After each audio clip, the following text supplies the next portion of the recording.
पावसाने दडी मारल्यामुळे मनमाडसह नाशिक जिल्ह्याच्या ग्रामीण भागात शेतकऱ्यांवर पुन्हा दुबार पेरणीचं संकट आलेले आहे. माझ्यासोबत एक शेतकरी अशोक सानप आहे. त्यांनी या अगोदर मका लावला होता, मात्र वेळेवर पाऊस न झाल्यामुळे ते उगवलेले पीक करपले. आता ते पुन्हा दुबार पेरणी करताय. त्यांच्या व्यथा जाणून घेऊया. भाऊ, तुम्ही या अगोदर काय लावलं होतं आणि आता दुबार पेरणी तुमच्यावर संकट का आलंय? आम्ही 15 दिवसापूर्वी जो रिमझिम पाऊस आहे मनमाडच्या आमच्या आसपास परिसरात झाला आणि तो पाऊस झाल्यानंतर मग आम्हाला कुठेतरी थोडासा दिलासा मिळाला. मग त्या पावसाच्या भरवशावर आम्ही पीक हे या मका पीक हे आम्ही या ठिकाणी लावलेलं होतं.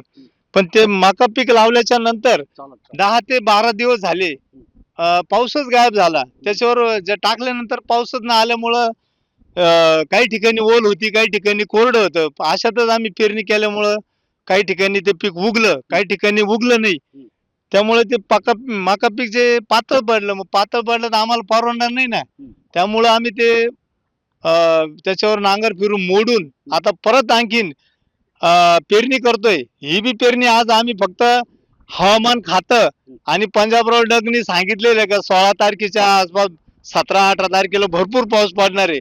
त्या भरवशावर आज आम्ही ही पेरणी करतोय. किती नुकसान झालं या अगोदर आणि आता आता किती खर्च येतोय? आता बघा, आता माझं जे या ठिकाणी क्षेत्र आहे 8 एकर क्षेत्र आहे.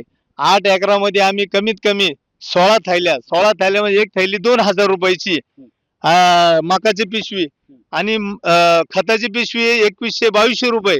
आज खताच्या आमच्या आल्या 15 पिशव्या, 15 दुनी 30 आणि ह्या ज्या 16 थैल्या 32, आज 70-1000 रुपये म्हणजे नागारटी वगैरे जर झाले तर आम्हाला लाख रुपये आज या ठिकाणी खर्च आलेला आहे.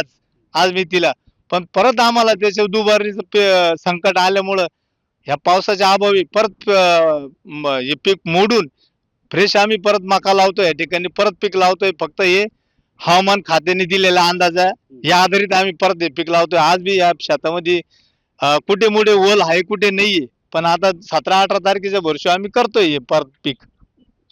एकूणच आपण बघितलं असेल तर हवामान विभागाने जो अंदाज वर्तवलेला आहे का पुढे चांगला पाऊस होईल, त्या आशेवर शेतकऱ्यांनी आता पुन्हा दुबार पेरणीचा एका प्रकारे जुगारच खेळलेला आहे. जर लवकरच पाऊस नाही झालं तर मग काय तिसऱ्यांदा पेरणी करायची का, असा प्रश्न देखील आता शेतकऱ्यांना पडत आहे. बब्बू शेख, न्यूज 18 मराठी, मनमाड.